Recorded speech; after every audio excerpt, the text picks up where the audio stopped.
Release and chaos, release and chaos, release and chaos. Moderate size 7.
Smellies and Chaos, Smellies and Chaos, Smellies and Chaos.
Yo, what's happening, everybody? Happy Monday. Welcome to the start of your week.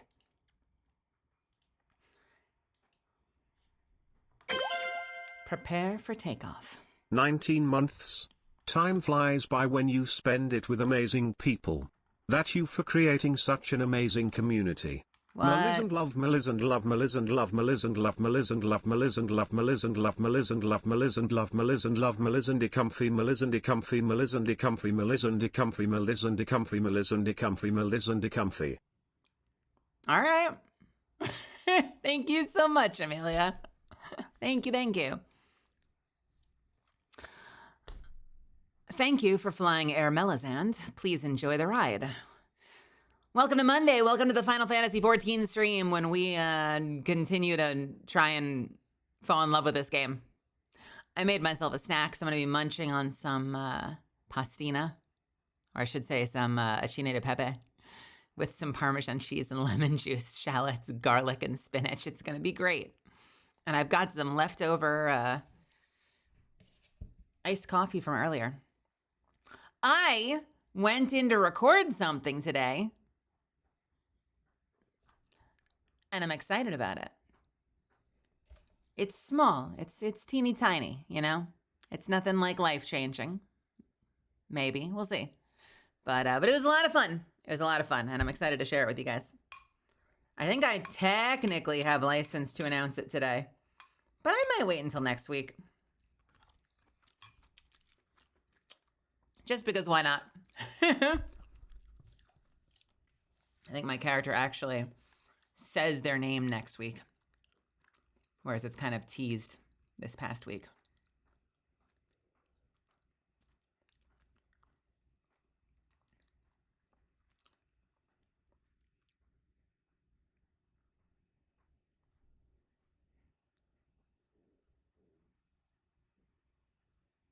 How y'all doing today?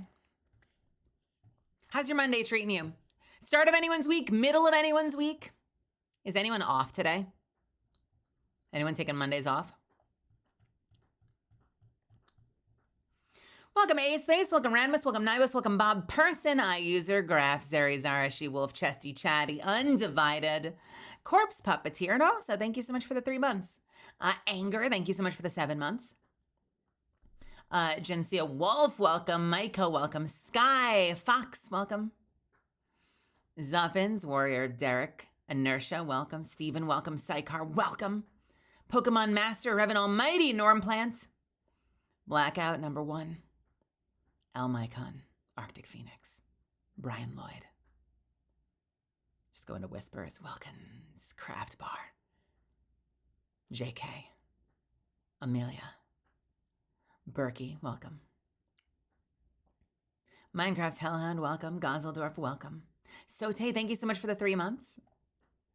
Panda, hello. Von Zeal, welcome. Fleshy Mutton, welcome. Raiden, welcome. League Priest, welcome. Shitbox Garage, welcome. Just a 574, welcome, and welcome to my channel. Thanks for being here. Rock Claws, what's up? Just wandered in. The Wangan.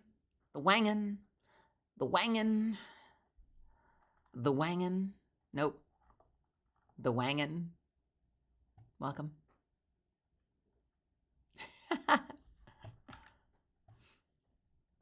Frosty, welcome. Butters, welcome. Kay, welcome. Connor, welcome. Mir, welcome. Thorin, welcome. Lana Killa, welcome. Project Arin, welcome. Star Jeffrey, welcome. Shadow Eagle, welcome. Anil Rond and Auxily.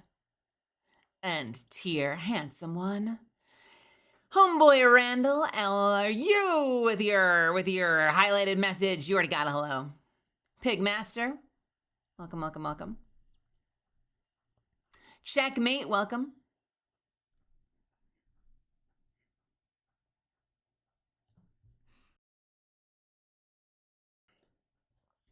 Eating Wingstop, nice. I haven't done wings in a while. I owe you guys wings. We gotta, Zuff, we gotta talk if you're there. We gotta work out our Hot Ones challenge.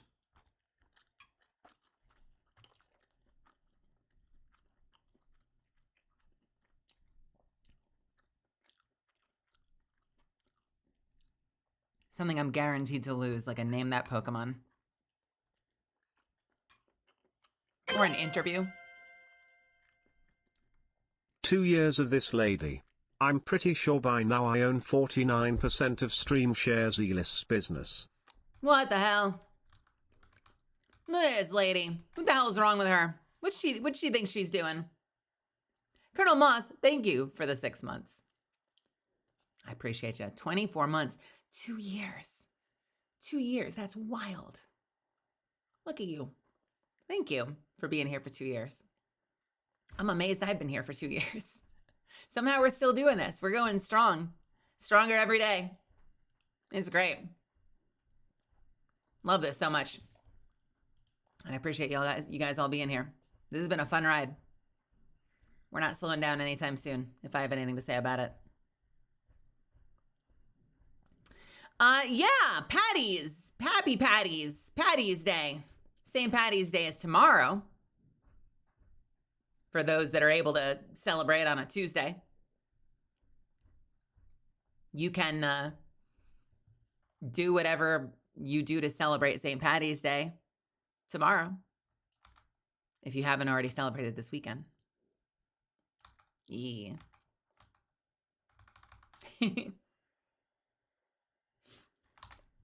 Who else is here? Slime Red Girl. Welcome, welcome, welcome. Good very early morning. I'm sorry I have such a bad headache. I hope it gets better. Ghost, the Hell Rider, welcome. Master Zero, welcome. Thanatos, welcome. GB VTuber, AD, Ghost Wolf. Zeph! And also Darkshade, but Zeph! How are you, friends? Don't go calling me something. Don't go calling me handsome like that. You're all beautiful, every single one of you. Every single one of you you're all beautiful. Handsome in my book. 10 out of 10. In fact, watching this stream, you get more attractive every day.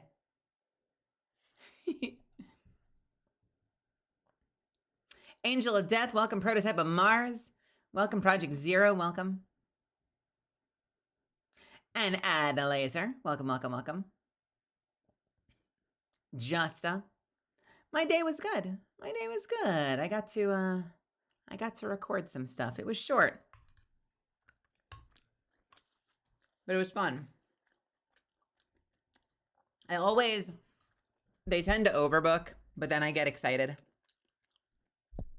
So they'll be like, oh, I'm going in for 2 hours to record for something. Oh, I can't wait to see, like let's dig in. It's going to be great. And then I get in there and I'm efficient.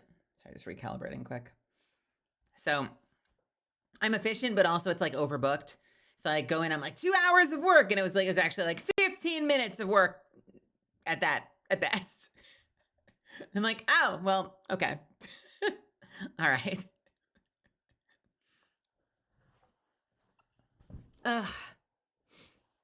I remember I used to, when I was out in Texas, getting into this business, there's a lot of people that will do, they're well-meaning, but they'll do kind of like Scared Straight voice acting edition where you take classes with people and a lot of the class looks like them telling you like, oh, never do this. This one person did this one time and they were blacklisted forever.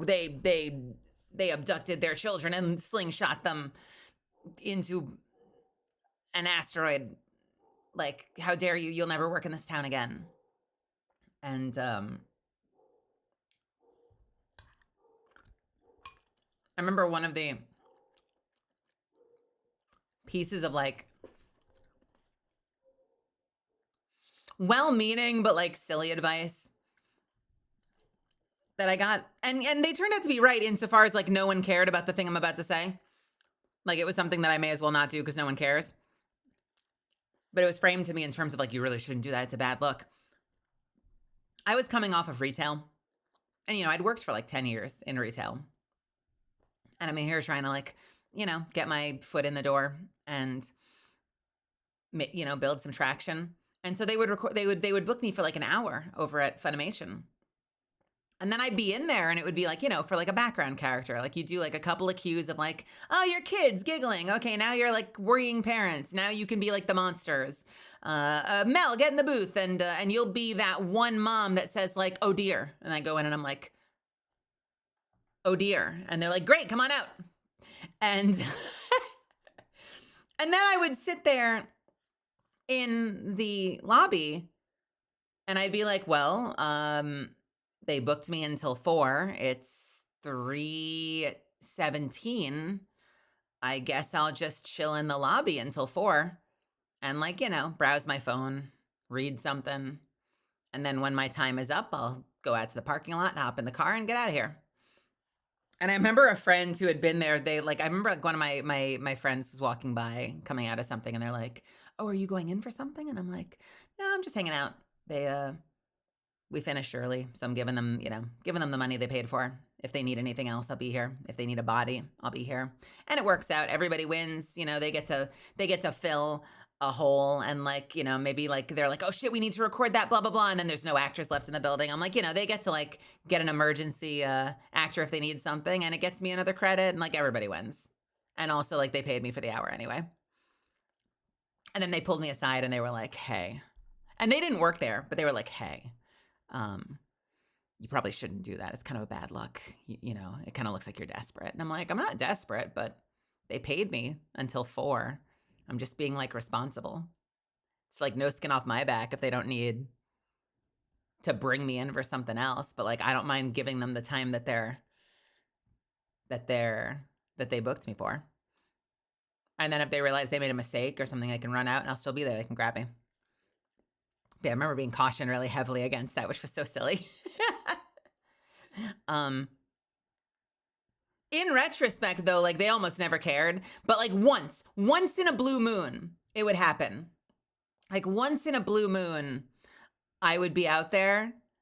And like I stopped doing it after a while, but like once in a blue moon, I'd be out there and like a director would come running out and be like, "Oh, can we, oh shoot, where did so-and-so go? Did they already leave?" And we'd all shrug. And they'd be like, "Melizan, can you do like an old woman?" And I'm like, "Yeah, sure, no problem." He's like, "All right, awesome, great, come on back." And I'm like, "Cool, I saved you." I saved you. I made your life easier because I did that thing that they told me not to do. You know, being available for the time I was paid for.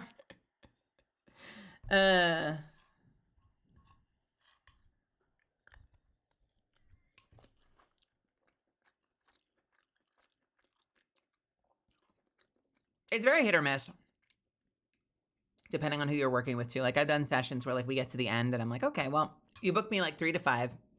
It's like 4:30. We've got 30 minutes to kill. Do you just want to like get out of here early, or like do you want to just play back everything and make sure we're like 100% satisfied? Because like I'm here if you decide you want to, you know, do another couple takes, get a few more options. Like we can listen back through what we've done." And some directors have been like, "You know what, that's a good idea. Let's play it back." And then sometimes they'll be like, "No, I think I like all of that. Yeah, you're good. Take off." And then other times they'll be like, "You know what? Can we come back in and try this? You know what? Can we try this one or these 2 again? Let's try something different just for the option. You know, I'm glad we reviewed this." I've had both happen. Sometimes they just want to get to lunch or dinner or something, you know, so you'll be like, "Well, you know, we've got an hour. Do you want to play back through everything?" And they'll be like, "Nah, get out of here." I'm like, "Okay." Nothing wrong with asking. Semper! Amici, welcome to my channel. I don't know if it's Amici. Amici? Welcome, welcome, welcome. Thank you so much for stopping by. Rizel, welcome. Super Yoshi, welcome. AJCP, welcome. Welcome, welcome, welcome. Antipathia, good to see you. Time Winder, again. Inferno Nate, what's up? What's up, what's up, what's up? What's up, what's up, what's up? What's up, what's up? What's up, what's up, what's up? Hey, Whiskey Nate, what's happening? I wonder what's going through that person's head that said you look desperate. Well, it's kind of why I started the story the way I did. Like, getting into this, I don't know why I'm zooming out. Getting into this industry, and Zeph can probably say similar. Like, there's definitely a lot of classes that, for lack of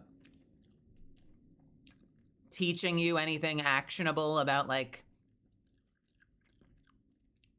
being a consummate professional and like acquitting yourself well in the voice acting industry, there are more than a few teachers that will take your money and then spend 2 hours just like gossip telling stories about people that were like so rude or so entitled or blah, blah, blah. And like, never do this. You'll get blacklisted. And if you're like new to the industry, you'll be like, I can't assert my opinion on anything. I can't ask questions. I just have to go in and be like, And then you say the line, blah, blah, blah, blah, and then be like, was it good? Okay, great. You don't even ask. Don't ask if it's good. Don't ask if it's good. Don't ask if they want anything else. If you have an idea, a creative idea, fuck it being a collab. Just keep your mouth shut. Or they'll never let you work in this town again, baby. And the truth is, not really the case. There's always examples of people who take it too far.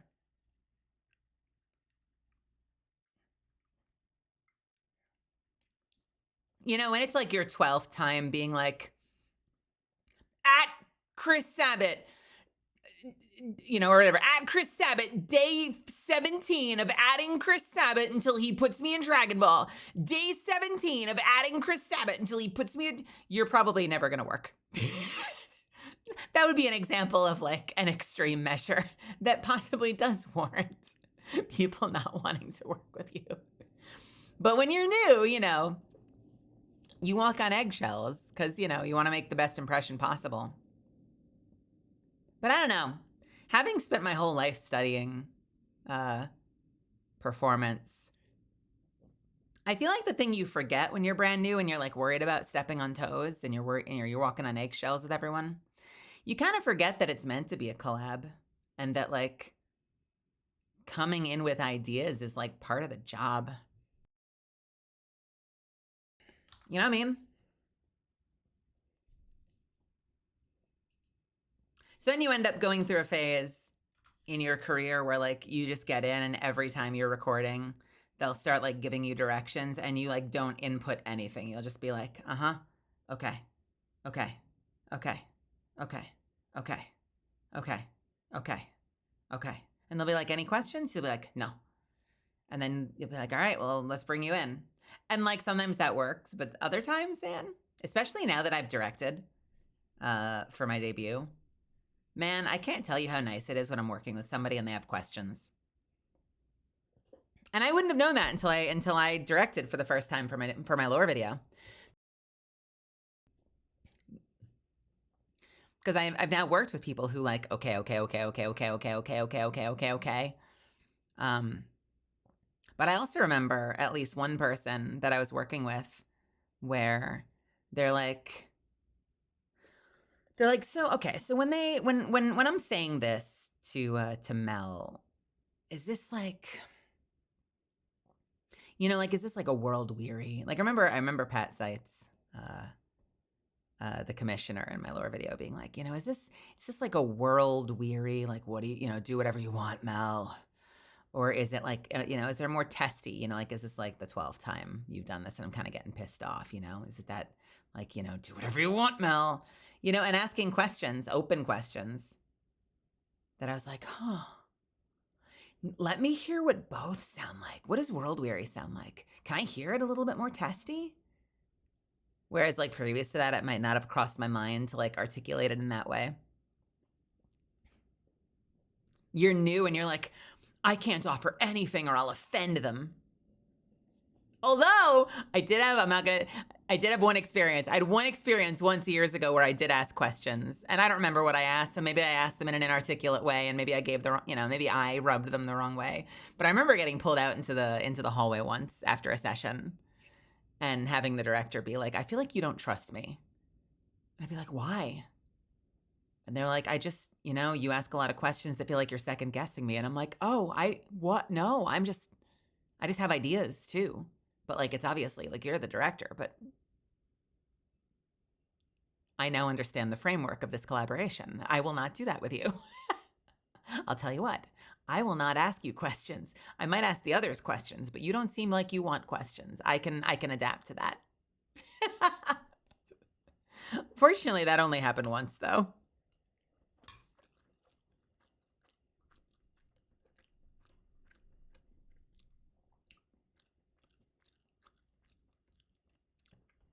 Today was great though. And it was with an old friend and a mentor who I love. And it's been really wonderful working with him. Because I studied with this person for a long time. The director I worked with today, I studied with them for years and then never got to work with them. Like I never booked anything that they were directing. And I'm like, this is the reason I have a career. This is like the whole reason I'm even doing this, was this person's encouragement.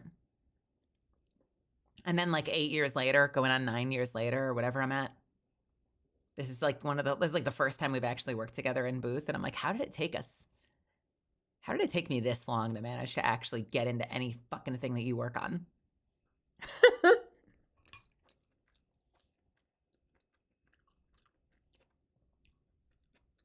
And the director doesn't cast. So it's not the director's choice. Some directors cast, depending on the studio. Some directors like pick out their own casts. Some studios cast like by committee. A couple of studios have a casting director, where like the casting director picks the whole cast, then kind of hands it to the director who doesn't really have any say in it. And that was my day, and it went well, and I felt good about it. I went and got a coffee afterwards, hung out, got a little sun, desperately ran frantically down the sidewalk to go find a place I could use the restroom, because the place that I got coffee didn't have a restroom I could use, and I really had to use the restroom, but I found a restroom, and then I got to use the restroom. And then I went and picked up groceries, and now I'm here. That was my day.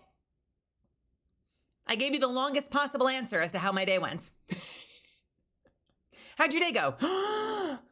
Sit down. Let me tell you every excruciating detail. What snackies did you get? I have been going through a phase where I have been eating the same shit every day. But I think I'm eating well. So I fly on Friday for my convention. So Friday through Sunday, I'm not streaming. So I've got Monday, Tuesday, Wednesday, Thursday. And at risk of spoiling my appetite tonight, I made this pasta broth stuff now at 7 p.m. So fuck my appetite later. So I picked up some Spam, some yogurt for mornings, like morning breakfast, simple breakfast. Some shallots, some garlic, a skirt steak, some asparagus. And this has kind of been like my diet lately. I've been doing a lot of days where I'll do like chicken and broccoli over rice with some homemade teriyaki sauce. And then like if I make that tonight, then tomorrow I'll have fried rice, like Korean style Spam kimchi fried rice. And then Wednesday, Thursday, I've got skirt steak and asparagus. And I don't know, I'm boring. I see asparagus as like the ultimate side for steak. So it's like every time I've picked up steak lately, if I've picked up any kind of like beef, I've always went and grabbed asparagus because I'm unimaginative. But it's tasty, but I'm unimaginative. But it's tasty, but I'm unimaginative. It'll be good. I mean, I'll be eating well. Yeah, I do a lot of chicken and broccoli over rice. I need to get like I think my rice cooker has a steamer attachment. I always end up making the white rice like separately in the rice cooker, and then I'll like pan fry up the broccoli and like some peppers and shallots and the chicken. So I kind of do all of that up in one pot, and then I top the rice. But I know that some of those rice cookers have attachments that let you do steaming, which is nice because it's probably better for you. What do you mean it's not pronounced Melisande? It's not pronounced Melisande. It is Melisande. Mel is and Melisande. Melisande. Melisande. Melisande. Melisande. Melisande. Melisande. Mel is and. Shroom sauce sounds delicious. I just saute my asparagus in a pan, salt, pepper, and a squeeze of lemon. Yeah, I think I do similar. I put a little olive oil in the pan. I try to get like a sear on the asparagus, and then I add some, I'm a sucker for seasoned salt, but I add some seasoned salt and pepper. And then I do, because the pan's usually hot, Ace Face, then I'll sprinkle in some lemon juice, and it like immediately steams. So I'm almost like flash steaming the asparagus in lemon juice. And it also deglazes the pan a little bit if there's anything down there from like the salt and pepper. So the asparagus ends up like having a little bit of a char, but it's also softened by like the flash of lemon steam, and it has a little bit of lemon juice. You probably turn down your heat, right? Because I do the same thing you do. Like I add a squeeze of lemon juice, but usually my pan is hot enough it immediately it's just like, pow. But you taste it. Like you really taste it in every bite. That little bit of steam like infuses the asparagus. I'm probably doing like a very low skill version of what you do.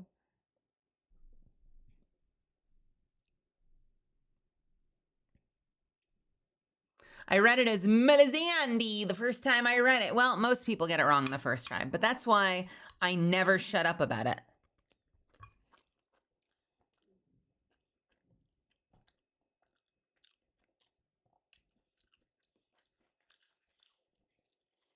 I know I am not the first VTuber with a challenging name to pronounce. And I won't be the last. And I also know that the ones that came before me, people still mess up all the time. So I'm not exactly anticipating this like not being an issue at some point, but it's okay. We'll keep teaching everybody until they learn it.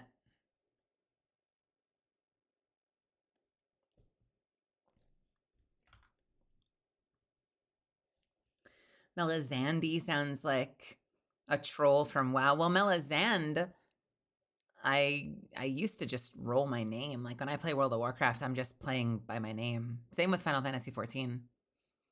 So I was a blood elf. I made a human before that and I named her something different. But then, I don't know, it just didn't feel like me. I kind of just dealt with it.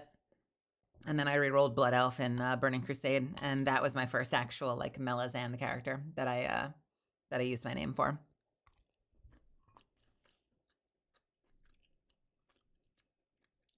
Of course, Melisande is now a gnome, a mega gnome. So about as far away from a blood elf as you can possibly get.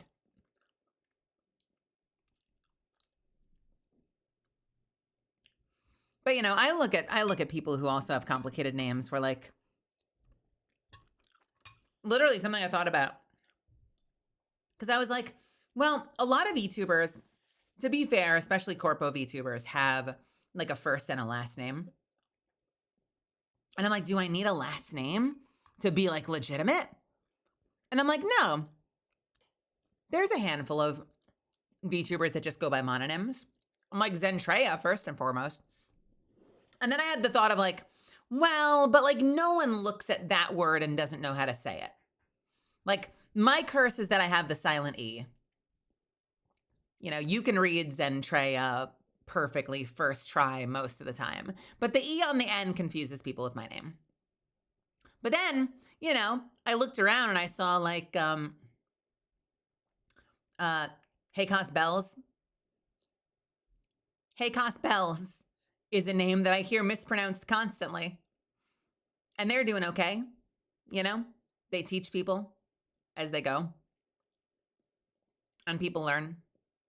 But you'll still see like VTuber news channels say it wrong all the time.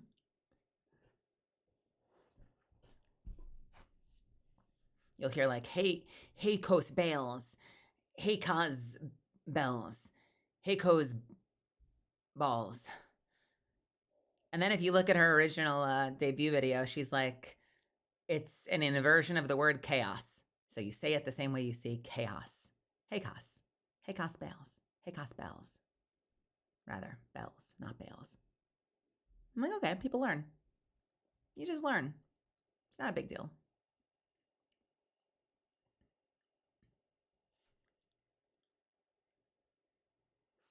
It's funny, Americans get my name perfect first try without fail, but any other nationality absolutely butchers it. I might butcher it.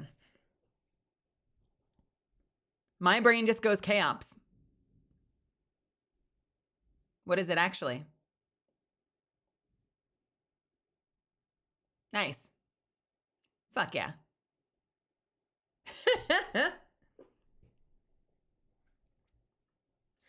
I'm so used to, haha, this name is actually fancy and must be pronounced, and must pronounce the not silent letter.